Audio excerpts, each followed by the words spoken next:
It will take you hours of mining to get every resource you'll need to build one of everything in Warframe. Given it takes a while to get everything, it would certainly help to know not just the basics of how mining works, but also everything about mining that Warframe doesn't tell you. What can you do to optimize your mining? I'm the Engineer, let's solve a practical problem.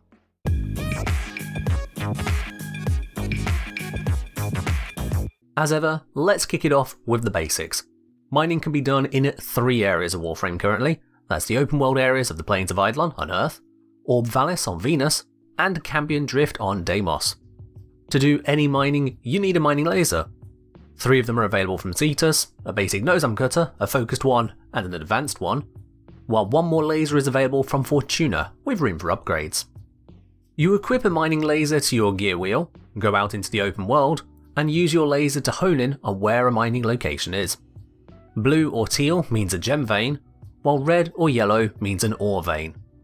The highest tier nosam cutter, or just a standard sunpoint drill, will help you the most in finding these veins in any given mineable area. To actually mine the location, you aim and target glowing spots on the vein to cut the ores or gems out of the rock. By holding the laser on a glowing spot, you can increase your yield by releasing the laser between a pair of brackets, which may or may not be moving. Alternatively, you can just tap the glowing nodes for quick extraction but with the lowest returns per vein. As far as I'm aware, that is about as much as the game will guide you on the whole mining aspect of the open worlds. It's been a long while since I was a new player, so there may be more tips given early on, but that's about it in game. Straight off the bat then, I can tell you the mining lasers you can purchase are more different than they first seem. The basic laser from Cetus, the nosam cutter, comes with no minimap radar, a lower detection range, cannot harvest certain rare gems, and is also unstable in its aim, making you sometimes lose control of the mining node and mess it up. It is terrible in comparison to the other lasers. Now, to get a better laser from the Ostrons in Cetus, you would need to rank up at least twice for a small upgrade, or 4 times for a bigger upgrade. In comparison, the Sunpoint Plasma Drill from the Solaris in Fortuna can be bought at rank 0 and is simply superior to the other lasers. Now, you may come across advice in places that suggest using a worse mining laser could be beneficial as you remove the ability to mine gems you don't want, improving potentially your chances of mining what you do want. Well, this is where the hours of mining comes in. I did not get results that convinced me of that. Despite multiple trials, locations and methods, switching from the superior sunpoint laser to the inferior advanced nosam or even basic nosam laser, all resulted in very little gain in exchange for notable losses. Using any nosam cutter, for example, abandons any chance of getting Zodian and Thist whilst you're in the Orb Vallis, and yet the rest of the results, if there was any gains at all, just seem to be the result of RNG. Also of note, the number of bonus gem opportunities appear to be consistently lower when using nosam cutters versus the sunpoint drill. These bonus gem opportunities are a second pair of very narrow brackets when mining which, if successfully hit, will give you gems as if you had mined a gem vein in the area with the same efficiency. Their appearance is random, but seemingly weighted in favour of the sunpoint drill, increasing your gem return. Putting it very simply, if you want to mine efficiently, grab the sunpoint drill. It's 2,500 standing, no ranking up needed, and can mine every single ore and gem in every single location they're available. It's also the only mining laser that can be upgraded with extra range, which is particularly useful for high ceilings and awkward spots, as well as the only laser that can be made silent to reduce the number of enemies messing up your mining operation. So how about mining method? As I mentioned, you can either be careful, focusing the mining nodes to get the optimal return per vein, with the chance of bonus gems, or you can be fast, just tapping the nodes very quickly for minimum return per vein. Naturally, the fast method means you clear through a mining location faster, while the careful method means you get more material per run. But which is more efficient though? I compared mining carefully versus fast in multiple locations, and the results are honestly a bit mixed. The averages do not pull cleanly one way or the other between the tests.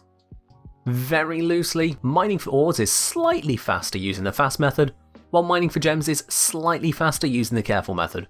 But I wouldn't put too much weight on it. So if there's only one correct mining laser to use and the mining method isn't really important, what else can you control? You can control the location.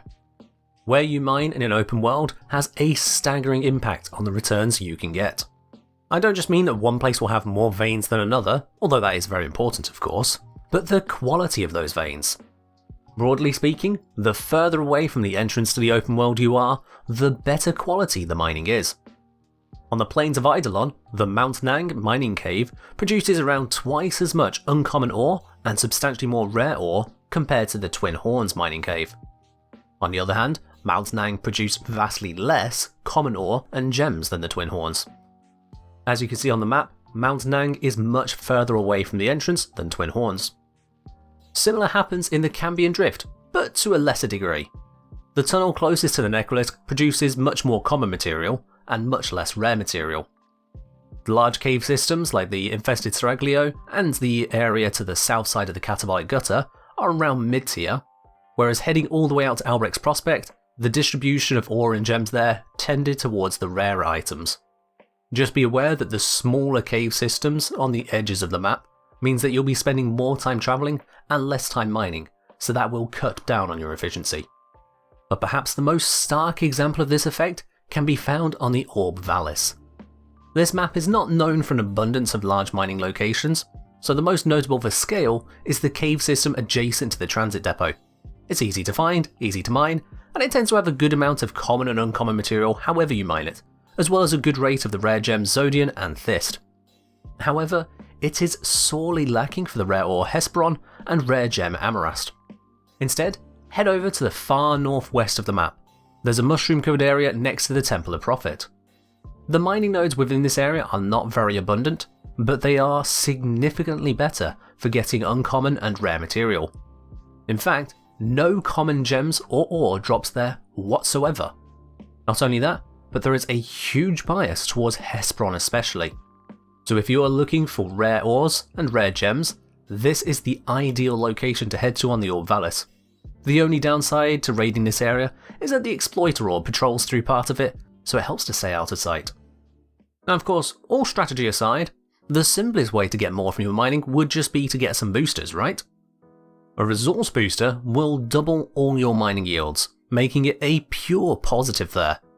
And likewise, a Smeatakavat can give you a boost to your mining yield. Exactly how much will vary, but I've covered that already in another video on charms specifically.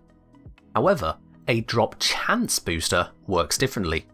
When comparing between mining with and without a resource drop chance booster, I found that the amount of time it took to mine out a cave didn't get any longer, and there weren't an increase in the number of bonus gems. This suggests that it didn't increase the number of mining nodes to be found in the area. Instead, what did happen is that the number of gems I got increased by a lot, while the amount of ore that I got dropped considerably. This means the resource chance booster is actually detrimental to ore mining, as it is replacing the ore veins with gem veins. Strangely though, the steel path shows that it has a resource drop chance booster, which you'd expect to have the same effect, but when I tested that, there was no significant change from normal mining. This may be a bug, it isn't called Bugframe for nothing after all, but at the very least it shows that the resource drop chance booster on the steel path is not affecting mining at this time. So by all means grab yourself a resource booster, that will just make your mining twice as effective. Do be aware that a drop chance booster will make ore mining worse, only improving your gain of gems. Alright then, we've covered the major components of mining all around, so let's wrap up with those smaller yet crucial tips to perfect your mining endeavours. Starting with your choice of frame.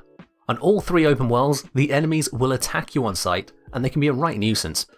To get around this, it's best to go unseen. Your choice of Octavia, Loki or Ivara can be great picks for this. Ivara has an added advantage of dash wires which help her access those harder to reach veins, but she does require the silence upgrade on the Sunpoint laser to not break her invisibility whilst mining. If you haven't yet got this upgrade, or just don't want to use Ivara, then Loki and Octavia will work just fine. My go-to build for most of the testing I've done for this video is my aptly named Yeet Loki, set up for long invisibility periods the moment I load in, powerful bullet jump mobility, and a couple of quality of life defences to deal with the occasional problematic enemy. Basically, anything which can keep you invisible and mobile will do the trick. Also quite helpful when mining is to bind your laser to a hotkey.